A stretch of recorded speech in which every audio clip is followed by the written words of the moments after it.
This week in tabloids, Kate's a red herring. Meghan's real royal nemesis is Charlotte.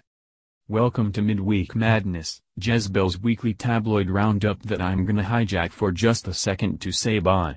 I'm leaving. I wasn't really here that long, so I don't know if a proper goodbye post is warranted, but I got a new job.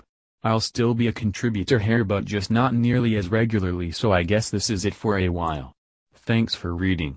On to the tabloids where everything reported is fact and definitely real, such as. Okay, so you know how there've been a bunch of headlines about how Meghan Markle and Kate Middleton are totally in a fight, but all the evidence thus far has been super paper thin and probably not indicative of anything real at all? It's so dubious and disgusting, and all for the sake of selling magazines. Pitting women against women is wrong. But pitting women against girls? Now, there's a story. This is all to say that I think Meghan does have a nemesis in Buckingham Palace, and it's Princess Charlotte, Kate and Prince William's 3-year-old daughter. Where did Meghan and Kate get into an argument that led to tears? Charlotte's bridesmaid's dress fitting. Who got to go to Pippa Middleton's wedding and reception while Meghan had to wait for the latter half of the affair? Princess Charlotte. It all makes sense, or perhaps none at all. In other news, Gwen Stefani and Blake Shelton are for real, you guys, says Blake Shelton. The Notebook makes John Cena cry. Nicole Kidman has a daughter named Sunday, and Chip and Joanna Gaines have got a son named Crew. Demi Lovato has a boyfriend. Weight Watchers paid Kate Hudson to say Weight Watchers is great. Remy Ma and Papoose just had a baby, and I still can't believe Nicole Kidman has a daughter named Sunday. A source says Ariana Grande was frantic after reading Pete Davidson's alarming social media posts earlier this week and tried to get in touch with him, though the source says he didn't want to see her.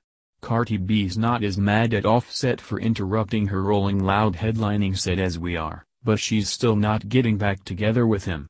DJ Khaled says he's got over 500 pairs of shoes in his closet, which so what? I've got at least that many regrets in my heart, and you don't see me bragging about it. In more serious news, Eliza Dushku got a $9.5 million payout to make up for all the fucked up shit she went through on CBS Bull early last year. She was supposed to join the cast as a regular character, but, while filming her initial 3-episode arc, series star Michael Weatherly made rape jokes and talked about threesomes. After she brought up her concerns with him, she was written off the show.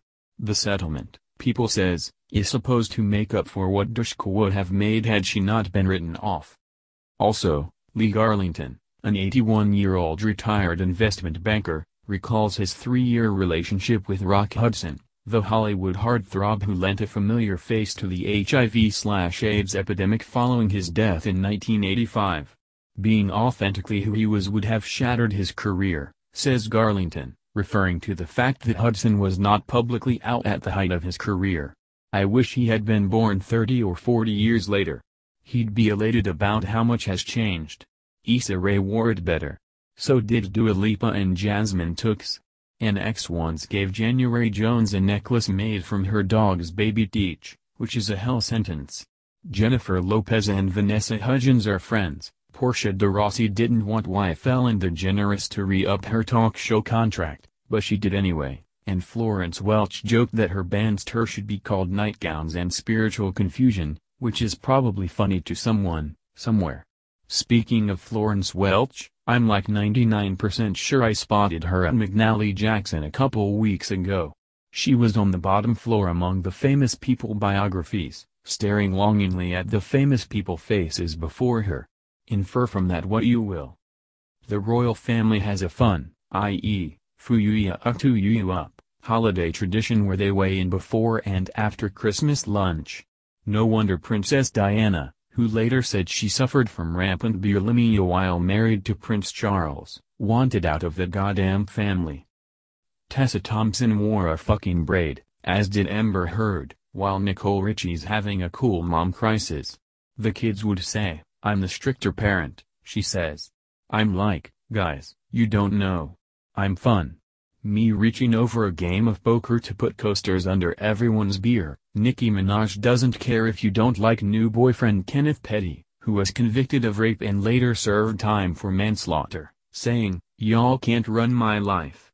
Me taking a shit on the poker table."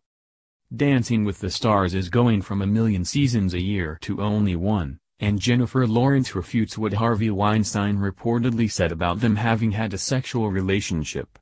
This is yet another example of the predatory tactics and lies that he engaged in to lure countless women, she says.